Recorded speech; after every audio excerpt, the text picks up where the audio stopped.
Hello students, कैसे हैं आप लोग। आज की क्लास में मैं आपको जो बताने जा रहा हूं वो है आपका नया chapter work and energy. Students, work के बारे में अगर हम लोग बात करें तो आपको ये मालूम है कि एक वॉचमैन गेट पे बैठ करके ड्यूटी करता है, उसके लिए उसको पेमेंट मिलता है, वो अपना वर्क कर रहा है। ठीक है। प्लेटफॉर्म पे एक कुली लोड को सिर पे रख करके और बोगी में, ट्रेन की बोगी में रखने जाता है, वो भी अपना वर्क कर रहा है। ठीक है। मैं क्या कर रहा हूं, मैं इस वॉल को, इस बोर्ड को पुश कर रहा हूं, धक्का दे रहा हूं यहां से खिसके। मैं क्या कर रहा हूं, मैं भी वर्क कर रहा हूं। तो ये सारे के सारे जनरली वर्क हैं, सामान्य तौर पर हम इसको वर्क कहते हैं। लेकिन क्या ये वास्तव में वर्क है? हाँ, वर्क है, but in the terms of physics these all are not the work. मैं डायरेक्टली कैसे कह दूं वर्क नहीं है? वर्क तो है, लेकिन वर्क डन कितना है?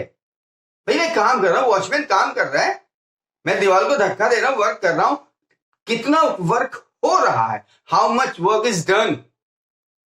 That is zero. ठीक है। तो वर्क डन जीरो है, तो फिर वर्क है क्या यार? मैं धक्का दे रहा हूं इसको, वॉचमैन ड्यूटी कर रहा है अपना, और कुली जो है लोड को लेकर के बोगी में रख रहा है, ये सारे के सारे वर्क है नहीं है? सब लोग वर्क कर रहे हैं, लेकिन वर्क डन जीरो है। तो क्या हम इसके लिए पेमेंट नहीं देंगे क्या? प्लेटफॉर्म पे कुली को पेमेंट मत दो, बाजा बच जाएगा। सारे कुली मिल करके आपका वर्क डन कर देंगे इफ यू विल नॉट पे। वो सामान लेके बोगी में रखेगा और आपने पैसा नहीं दिया तो फिर वो आपका काम करेंगे, सब ठुकाई कर देंगे आपकी। वहां पे फिजिक्स नहीं चलेगी। प्लेटफॉर्म पे जो काम कर रहे हैं कुली, वो काम कर रहा है, उसका पेमेंट करना पड़ेगा। वॉचमैन जो ड्यूटी कर रहा है उसका पैसा देना पड़ेगा। लेकिन जो काम फिजिक्स के टर्म में हो रहा है, फिर इसका मतलब वो अलग है। तो क्या है वो? हम लोग इसको देखते हैं। जैसे मैं आपसे कहूं कि एक ऑब्जेक्ट मैंने ले लिया, अब ऑब्जेक्ट को शिफ्ट करना है, ऑब्जेक्ट को यहां से यहां तक ले जाना है, इस पॉइंट से इस पॉइंट तक ले जाना है, तो क्या करना पड़ेगा? ऑब्जेक्ट छोड़ दो, आपका डोर क्लोज है, उसको आपको खोलना है तो क्या करोगे? धक्का दोगे ना, खड़े हो गए, डोर खुल जाओ, खुल जाए। सिम सिम तो नहीं चलता ना आजकल, है ना? क्या करेंगे फिर? उसको या तो अपनी तरफ खींचेंगे बाहर की तरफ, या अंदर की तरफ पुश करेंगे, धक्का देंगे। इसका मतलब फर्स्ट थिंग, आपको दरवाजा खोलने का काम करना है, डोर खोलने का काम करना है, और उसके लिए क्या करना है? पुश या पुल। और पुश और पुल क्या होता है? फोर्स। यानी वर्क के लिए सबसे इंपॉर्टेंट चीज हो गई फोर्स, राइट? आपने फोर्स लगाया, फिर क्या हुआ? डोर खुल करके इधर आ गया, या खुल करके बंद हो गया उधर। डोर की पोजीशन में डिस्प्लेसमेंट हुआ। दो चीजें हुई ना, एक फोर्स और दूसरा डिस्प्लेसमेंट। जैसे एक और देखिए, आपके रूम में एक टेबल रखी हुई है और टेबल पे आप फोर्स लगाओ। आपके पेरेंट्स ने कहा बेटा एक काम करो, ये टेबल उठा के यहां से वहां कर दो, तो क्या करोगे? You will apply force. और जब फोर्स लगाओगे तो टेबल क्या होगी? मूव करेगी, तो उसकी पोजीशन चेंज हो गई। तो आप कहेंगे पापा काम हो गया, ये क्लास में सर कहेंगे तो आप कहोगे सर काम हो गया। कैसे हुआ काम? भाई आपने फोर्स लगाया, और फोर्स लगाने के बाद उस ऑब्जेक्ट की पोजीशन चेंज हो गई, आप बोलते हैं काम हो गया। तो इसका मतलब वर्क के लिए क्या इंपॉर्टेंट है? Two things are important, one is the force and second one is the displacement. ठीक है। तो अब हम वर्क की डेफिनेशन, मैंने यहां लिखा है चैप्टर का नाम वर्क एंड एनर्जी, और पहला टॉपिक है वर्क। मैं इसको लिखने की कोशिश कर रहा हूं। वर्क है क्या? ऑन अप्लाइंग फोर्स, ध्यान से समझना, on applying force if object displaces in the direction of force then work is said to be done। यानी अगर फोर्स लगाते हैं और ऑब्जेक्ट फोर्स के डायरेक्शन में मूव कर रहा है, डिस्प्लेस हो रहा है, तो हम कहेंगे कि यहां पर काम हो रहा है। तो मैं लिखता हूं वर्क के बारे में, on applying force if object moves in the direction of force, then work is said to be done। कहने का मतलब अगर हम ऑब्जेक्ट पे फोर्स लगा रहे हैं और ऑब्जेक्ट फोर्स के डायरेक्शन में मूव कर रहा है, अब आप जरा इसको देखने की कोशिश करिए। मान लीजिए ये ऑब्जेक्ट रखा हुआ है और हमने इस पे फोर्स लगाया, ये क्या लग रहा है? फोर्स। तो फोर्स लगने से ये ऑब्जेक्ट यहां से चल करके कहां चला जाएगा? यहां से चल करके मान लीजिए आया कि यहां से यहां तक। तो डिस्प्लेसमेंट कितना हुआ इसमें? ऑब्जेक्ट की इनिशियल पोजीशन ये थी और यहां से यहां तक आया, तो ये हो गया डिस्प्लेसमेंट। अब हम कहेंगे इस कंडीशन में वर्क हो रहा है। तो नेक्स्ट टॉपिक क्या है? Work by constant force. हम क्या करते हैं, यहां लिख देते हैं वर्क बाय कांस्टेंट फोर्स। पहला टॉपिक है वर्क और दूसरा वर्क बाय कांस्टेंट फोर्स, यानी मैथमेटिकल फॉर्म। तो देखो फोर्स लगा, डिस्प्लेसमेंट हो रहा, तो अब वर्क क्या हो गया?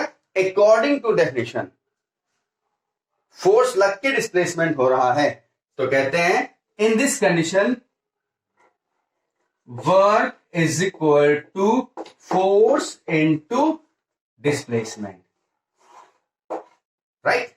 Work is equal to force and displacement. तो in mathematical form work is the product of force and displacement. Students मैं आपको एक थोड़ी आगे की चीज बता रहा हूं, आगे की नहीं है, अगर समझिए तो अभी सही है। आपने पढ़ा है वेक्टर क्वांटिटी क्या है, स्केलर क्वांटिटी क्या है, पढ़ा है ना?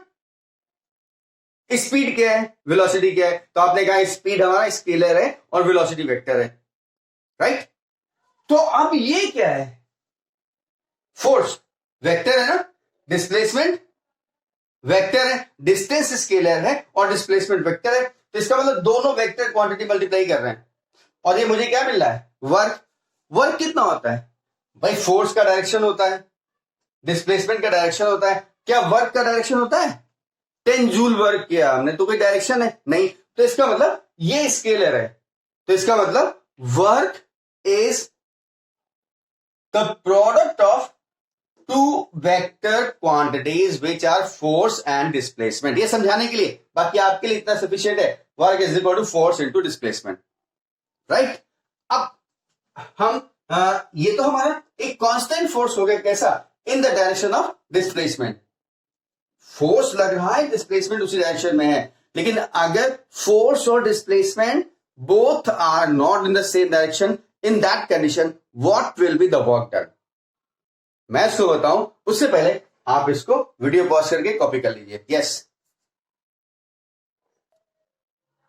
ओके स्टूडेंट्स, आपने नोट कर लिया ना?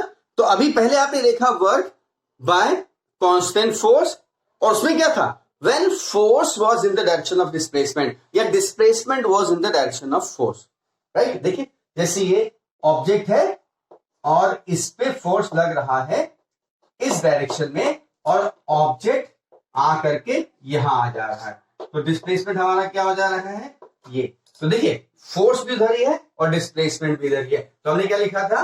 W is equal to F into D, right?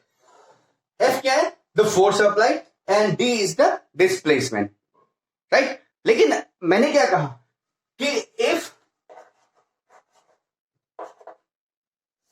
Force is not in the direction of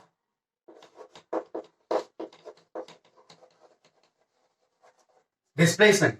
If force is not in the direction of displacement, पहले में क्या था? डिस्प्लेसमेंट के डायरेक्शन में था, लेकिन अगर डिस्प्लेसमेंट के डायरेक्शन में नहीं है तब वर्क क्या होगा? ये क्या है? Force in direction of displacement.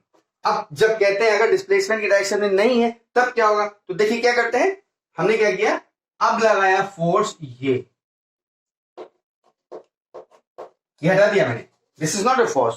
क्यों, क्योंकि ये फोर्स तो डिस्प्लेसमेंट के डायरेक्शन में है ना, this force is in the direction of displacement, और मैं कह रहा हूं force is not in the direction of displacement. तो यो जैसे टेबल को आप खींचते हैं, यो खींच के चलते हैं तो टेबल उठती नहीं आती, टेबल तो ग्राउंड पे ही चलती है। या आप धक्का देते हैं किसी को, ऐसे सीधे धक्का नहीं देते, यो धक्का देते हैं और वो आगे बढ़ती जाती है। तो जब आप इसको यो खींच रहे हैं स्ट्रिंग से या चाहे जैसे, तो ऑब्जेक्ट तो यू ही मूव करके आएगा, ऑब्जेक्ट उठ करके यहां तो जाएगा नहीं, ऑब्जेक्ट ग्राउंड पे ही चलेगा। तो डिस्प्लेसमेंट क्या हुआ, ये। तो अब आप देखिए हो क्या रहा है, this force is making angle theta. ये फोर्स जो है थीटा एंगल बना रहा है, किससे, डिस्प्लेसमेंट के डायरेक्शन से।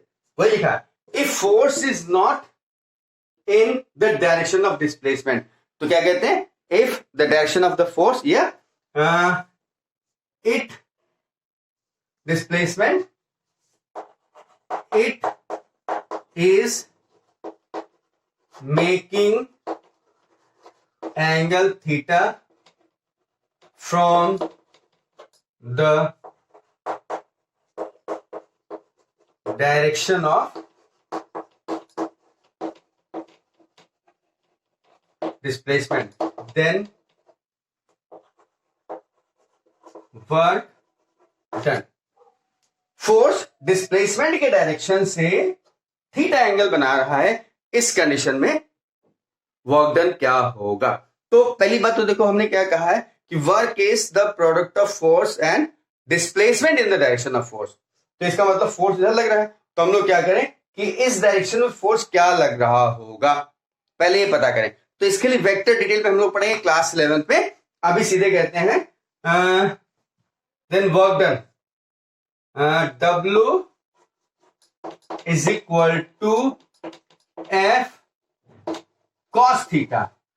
F cos थीटा क्या है, डिस्प्लेसमेंट के डायरेक्शन में फोर्स, मैं भी लिखता हूं इनटू डिस्प्लेसमेंट D है, यानी W is equal to F into D into cos theta, right. और इसको हम जनरल फॉर्मूला कह सकते हैं वर्क डन का। और यहां पर एफ कॉस थीटा क्या है,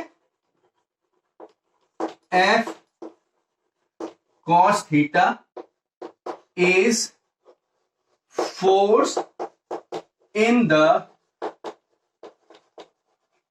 डायरेक्शन ऑफ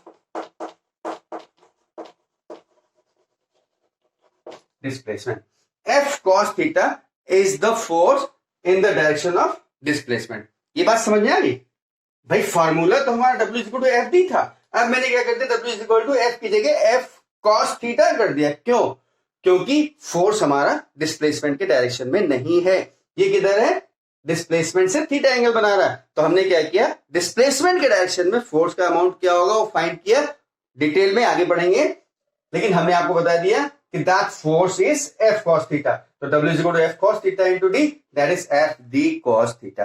अब आप एक काम करिए, इसको वीडियो पॉज करके नोट करें, फिर हम आगे की बात करें।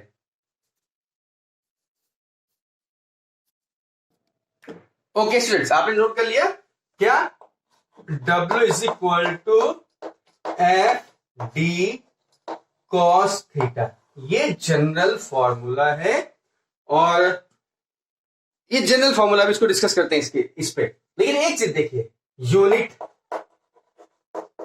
ऑफ फोर्स, तो कहते हैं it is newton metre. Newton into metre या जूल। और जूल किस में है, एसआई सिस्टम में, एमके सिस्टम में। तो सीजीएस सिस्टम में क्या रिलेशन होगा, कहते हैं और दूसरी यूनिट क्या है, अर्ग।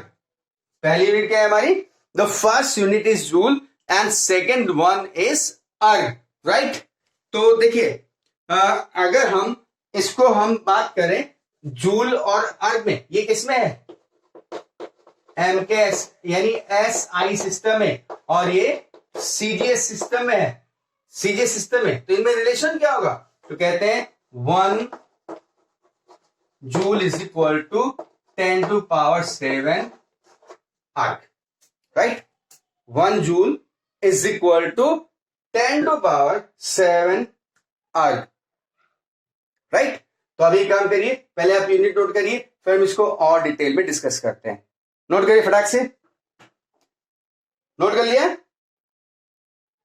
वीडियो पॉज करके नोट करिए। यस, नोट हो गया। हम हटा रहे हैं इसको, देखिए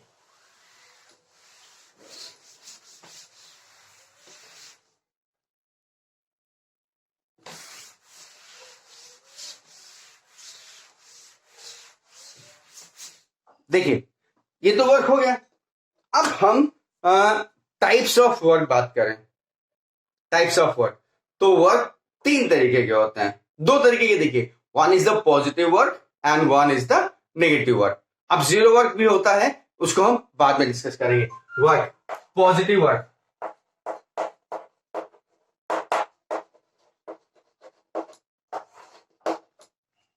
पॉजिटिव वर्क कब होगा? when force is in the direction of displacement, तो वर्क डन क्या होगा? Positive, right? दूसरा नेगेटिव वर्क। नेगेटिव वर्क क्या होगा? when force is in opposite direction of displacement. अगर फोर्स डिस्प्लेसमेंट के डायरेक्शन में है तो वर्क पॉजिटिव है। कैसे? एक ये ऑब्जेक्ट है, मैं छोड़ दूंगा तो क्या होगा? इस पे ग्रेविटेशनल फोर्स लग रहा है, किधर? डाउनवर्ड, और ये जा किधर रहा है? डाउनवर्ड, यानी फोर्स भी डाउनवर्ड है और इसका डिस्प्लेसमेंट भी डाउनवर्ड है, यानी फोर्स डिस्प्लेसमेंट सेम डायरेक्शन में होगा ना, वर्क डन पॉजिटिव, राइट? या मैं किसी ऑब्जेक्ट को पुश कर रहा हूं, फोर्स लगा रहा हूं और वो उधर ही जा रहा है, तो वर्क डन कैसा हो गया? पॉजिटिव। जैसे हॉर्स, घोड़ा, बैल घोड़े गाड़ी को खींचता है, हॉर्स पुल्स द कार्ट, ठीक है ना? या कोई भी है, इंजन है, ट्रेन का इंजन है या बस, ट्रेन का इंजन क्या है? बोगीज को खींच के ले जाता है, तो ट्रेन का इंजन फोर्स लगाता है उधर और बोगी भी उधर जा रही है, तो ये सारे के सारे वर्क पॉजिटिव है, राइट? अब हम नेगेटिव वर्क की बात करें तो नेगेटिव वर्क कैसा होगा? देखिए आप इसको यहां समझने की कोशिश करिएगा। जैसे ये ऑब्जेक्ट है और इस पे फोर्स इधर लग रहा है, फोर्स और डिस्प्लेसमेंट भी उधर ही हो रहा, तो सारे वर्क हो गए पॉजिटिव। नेगेटिव वर्क क्या होगा? हमने इसको फोर्स लगाया, छोड़ दिया, तो जाकर के थोड़ी देर में रुक जाता है ना, इसका मतलब इसके ऊपर कोई और फोर्स लग रहा, और वो फोर्स कौन सा है? That force is friction force. किधर? फ्रिक्शन फोर्स तो लगेगा इधर। फ्रिक्शन फोर्स लगता है ऑब्जेक्ट के मोशन के डायरेक्शन के अपोजिट, यानी ऑब्जेक्ट उधर मूव कर रहा था, ये हटा दे रहा हूं, तो फ्रिक्शन फोर्स इधर लगेगा और डिस्प्लेसमेंट उधर हो रहा है, तो इस कंडीशन में क्या हो गया? Work done negative, right? अब देखो, जैसे मैंने कहा कि एक कुएं से बाल्टी को खींच रहे ऊपर, तो वर्क डन क्या होगा? दोनों बातें यहां पर है। कुएं से बाल्टी को हम खींच रहे हैं, मैं खींच रहा हूं, नीचे से ऊपर खींच रहा हूं। वेल देखा है ना, वेल से रोप की हेल्प से, स्प्रिंग की हेल्प से बकेट को ऊपर खींचते हैं पानी भर के, है ना? तो जब मैं खींच रहा हूं तो मैं कुछ वर्क कर रहा हूं, हाँ, क्यों? क्योंकि मैं फोर्स ऊपर लगा रहा हूं खींचने के लिए, इसको ऊपर खींच रहा हूं और बाल्टी भी ऊपर आ रही है, तो वर्क डन क्या होगा? पॉजिटिव होगा ना? यस? हाँ, अगर मैं बाल्टी को खींच रहा हूं तो ध्यान से सुनो, वर्क डन बाय मी, मेरे द्वारा किया गया कार्य, किसमें? बकेट को ऊपर लाने में, कैसा होगा? That will be positive. क्यों? क्योंकि मैं बाल्टी को ऊपर खींच रहा हूं और बाल्टी भी ऊपर आ रही है, तो दोनों के डायरेक्शन सेम है, फोर्स और डिस्प्लेसमेंट के, वर्क डन पॉजिटिव। लेकिन इसी कंडीशन में ये बाल्टी जो ऊपर आ रही है उस पर एक ग्रेविटेशनल फोर्स भी लग रहा हो। किधर लग रहा है? नीचे की ओर। कुएं से बाल्टी को ऊपर खींच रहे हैं तो उस पर ग्रेविटेशनल फोर्स भी तो लग रहा है। किधर? डाउनवर्ड, नीचे की ओर। और बाल्टी कहां आ रही? ऊपर। तो इसका मतलब अगर मेरे द्वारा किया गया कार्य पूछा जाए तो दैट इज पॉजिटिव, और अगर कहा जाए work done by the gravitational force तो दैट विल बी नेगेटिव, क्योंकि ग्रेविटेशनल फोर्स डाउनवर्ड एक्ट कर रहा है और बाल्टी ऊपर आ रही है, तो डिस्प्लेसमेंट और फोर्स का डायरेक्शन अपोजिट है। ठीक है, तो इस कंडीशन में your work done will be negative. समझ में आ गया? फ्रिक्शन फोर्स हो गया, ग्रेविटेशनल फोर्स हो गया, जहां जहां फोर्स का डायरेक्शन उल्टा सीधा होगा, उल्टा सीधा मतलब डिस्प्लेसमेंट के अपोजिट डायरेक्शन में होगा, तो वर्क डन नेगेटिव हो जाएगा। राइट? अच्छा, अब मैंने आपसे कहा वर्क डन जीरो कब होगा, तो देखो वर्क डन जीरो कब होगा, मैं यहां लिख दे रहा हूं जीरो वर्क डन, इसको हटा दे रहा हूं, देखिए नोट कर लीजिएगा, zero work done.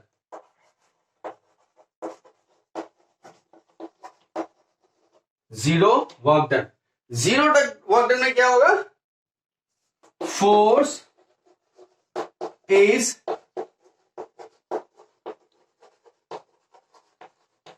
perpendicular to the direction of displacement. Force is perpendicular to the direction of displacement.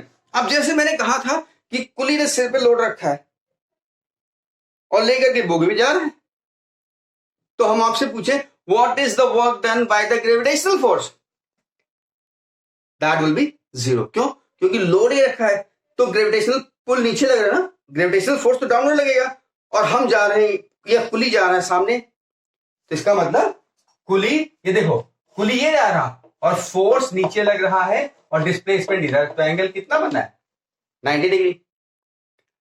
कुली यो जा रहा है और उस पर जो लोड रखा हुआ है, लोड किधर का, ग्रेविटेशनल फोर्स किधर लग रहा है? डाउनवर्ड। तो फोर्स और डिस्प्लेसमेंट के बीच एंगल कितना बना? 90 डिग्री, और cos 90 की वैल्यू होती है जीरो। इसीलिए डिटेल नहीं बता रहा हूं, 11th 12th में बताऊंगा।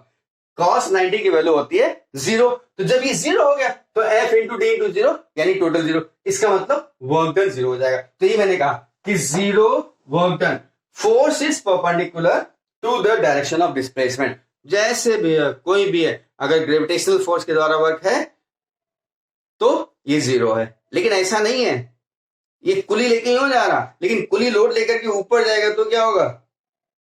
जीने से ऊपर जा रहा है या लिफ्ट से ऊपर जा रहा है, वर्क डन हो रहा है, क्योंकि ग्रेविटेशनल फोर्स इधर है और हम जा रहे हैं ऊपर। हाँ, निगेटिव होगा, नो प्रॉब्लम। अब हम लोड को लेके नीचे आएंगे तब वर्क पॉजिटिव होगा, नो प्रॉब्लम, ठीक है, लेकिन जीरो नहीं होगा। क्यों? क्योंकि ग्रेविटेशनल फोर्स डाउनवर्ड है, हम या तो ऊपर जा रहे हैं या नीचे जा रहे हैं, यानी अपोजिट डायरेक्शन में या सेम डायरेक्शन में, तो वर्क होगा अपोजिट डायरेक्शन में नेगेटिव, सेम डायरेक्शन में पॉजिटिव। लेकिन हम लोड रख करके यो चलेंगे तो एंगल क्या बनना है? देखिए 90 डिग्री परपेंडिकुलर, और cos 90 की वैल्यू जीरो होती है। टिग्नोमेट्री में पढ़ा होगा आपने, नहीं पढ़ा होगा तो पढ़ेंगे आगे, ठीक है। तो that is zero work done. तो मुझे लगता है कि आज का लेक्चर सफिशिएंट है। Work complete, remaining in next lecture. Thank you, God bless you. Video pause करके नोट कर लीजिएगा। बाय।